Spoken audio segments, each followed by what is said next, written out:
Hi guys, today I'm going to be showing you how to change the exhaust rings on your 1980s two-stroke Yamaha golf cart. Now, let's just have a quick look at the overall setup. If you have this set up on your golf cart, this style muffler that has the quick disconnect in the springs, this video is for you. Because I noticed when I tried to test fire this thing, I have not done the test drive video, but it is puking exhaust gases out right here, and it's very noisy. So, what I did to make this video a little bit easier is I went to my local golf cart shop and I picked up a spare manifold off another golf cart. Now, obviously, the rings were not savable. They were stuck completely in the seated position all the way down, so I had to chip them out and file the ridges down so we could put new rings in. But if you have one of these golf carts and ever tried to find exhaust rings, you're gonna realize that that is such a pain in the neck. Now, I was able to track them down, and of all places, I found them on Walmart.com. This is the part number, Yamaha Genuine 888-14633-00. Now, these cost me about $32 for the pair.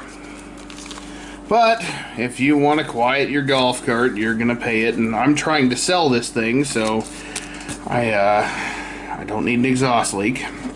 I also ordered an exhaust gasket. It was about $8.63 on eBay. So, no big deal there. So what I'm going to do is I'm actually going to rebuild this manifold and put it in my golf cart. And I'll pull out my manifold and show you exactly what happened and why it's leaking. So, to start off, I need to open the packages, get the rings on the new manifold. As y'all may be able to tell, this is my busy season, so I have lawnmower parts everywhere. The shop is just a complete disaster. These are all the bolts to put the golf cart together. Exhaust gasket. I went and grabbed my oil can. It's always good to use some kind of assembly lube when dealing with metal parts, in particular compression rings like this. They're essentially piston rings. Now let's let out some of this 80s air. Smell the genuine Yamaha 80s air. There, smell it. Smells like crap, like a storage unit.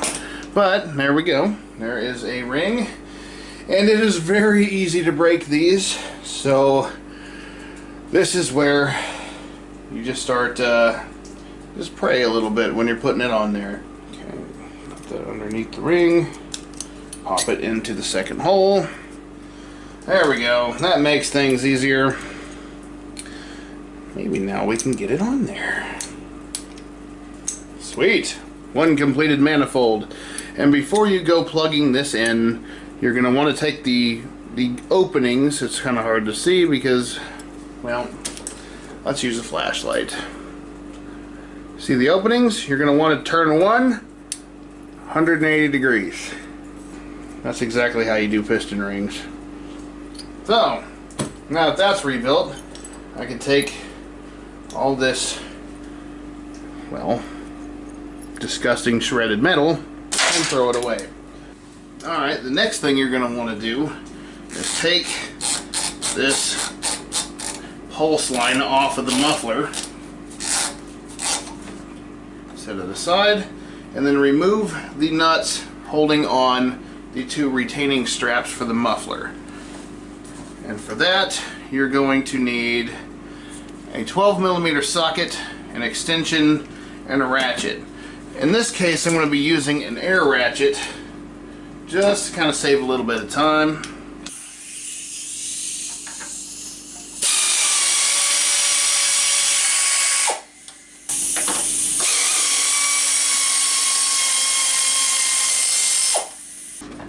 Alright. Next, you can actually just pull your straps up. They should just unhook down at the bottom. They just have a little hook that goes into the bracket underneath. Next, we need to remove the two springs that hold the quick disconnect onto the flange. These are the two springs. Usually I'll just take a pair of needle nose and just start pulling. They don't really come off that flange unless you unbolt it, which we are fixing to do. But try to get a good grip on this and film it. There we go. Pretty easy to do. Now, there we go. Now take the muffler, move it out of the way. Alright, and here you can clearly see that the compression rings are completely compressed and they're rusted into place. Now you're going to have to probably hit that with a wire wheel, or what I did was I soaked mine in muriatic acid, which you can get from the pool store. It's for cleaning concrete. It's completely safe to use. Just use a mask and some gloves and just pour it on there outside in a bucket. Nice ventilated area, and it'll be just fine. Throw a little bit of water and baking soda on it when you're done. It cleans right up. But you can also use penetrating oil and just flat blade and just start chipping them out of there if you wanted. All I gotta do is take these two 12mm bolts out, and with any luck they're not rusted in place. So I really hope they're not. I have never had these off.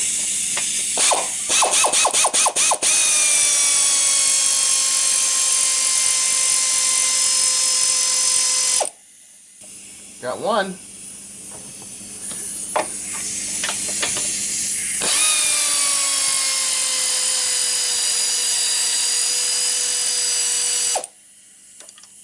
That's two. And now we can take our linkage off, which is just a little ball and socket, like a tie rod end. You can just take your needle nose and pop it right off.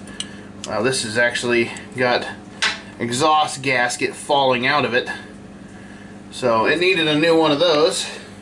I need to take a razor blade and clean this gasket surface before we can continue. Before I put the rebuilt manifold onto the exhaust, I'm going to want to go around the inside of this lip with a little bit of sandpaper and dress down some of the rust. Alright, as you can see, I've got the gasket area relatively clean. I used this actually kind of awesome scraper that the wife gave me. Supposedly this is a cheese cutter for some fancy set or whatever she had. She was going to throw it away. Best gasket scraper I ever had. Alright, now it's time to put it back in. I've already got my springs on here. I'm going to feed the bolts through. This is where things are going to get a little tricky. The bolts go towards the inside of the hole. Yeah, trying to keep the springs on is going to be exciting nonetheless. But once it's up against the motor, they won't fall off as much. I've gone ahead and put anti-seize on the bolts so they won't get stuck in the future. I'm sure the next person that has to take this motor apart will greatly appreciate that. I have the gasket in place, holding all the springs on.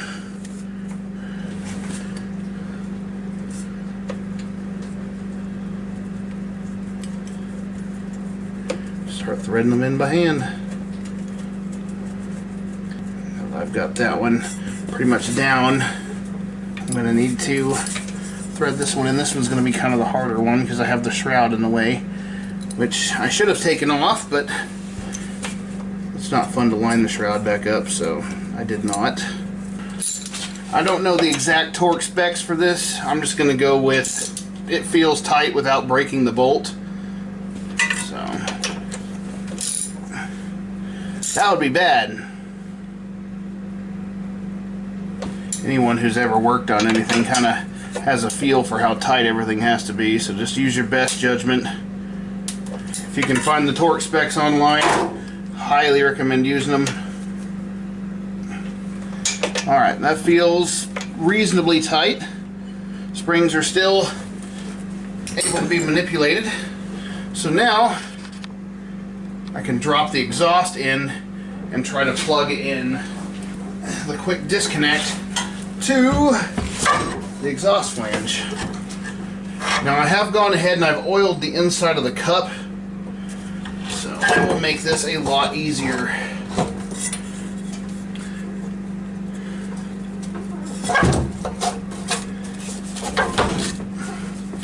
And it goes on just like that. It's real easy to get it in.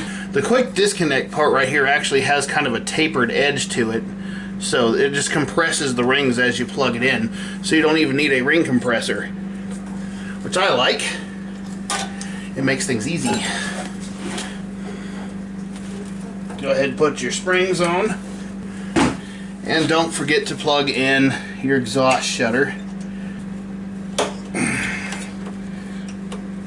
That feels like that plugged in. Hitting my gas pedal, I can see it fully opens and closes. Now I can put the straps back on, hook the vacuum line back up, and I'm done. Now there's actually, you can actually see the slot down here that these go in when you're sitting where I'm at. It's not hard to see it. Just pop that in there. Push it down on the stud. I love how dirty this strap is on this side. It's so nasty. Like, what happened? What did y'all do to this golf cart? It was on a farm, so I would imagine all kinds of things that golf carts were meant to do. Fun stuff, muddy stuff. Madliness.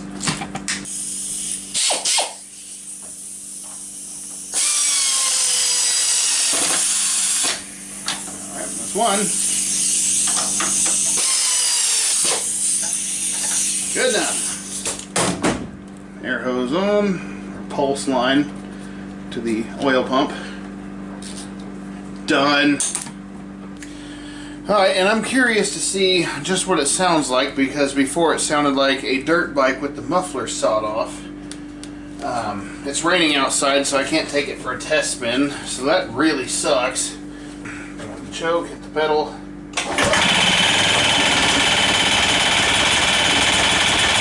that's nothing at all. Night and day. I could hear myself think. Alright, if your G1 two-stroke Yamaha golf cart sounds like a dirt bike with the muffler sawed off, do that! Alright guys, that's it for this quick repair video. Hopefully this will help you out. If it did, give me a thumbs up. Here's one more look at that Yamaha part number for those rings.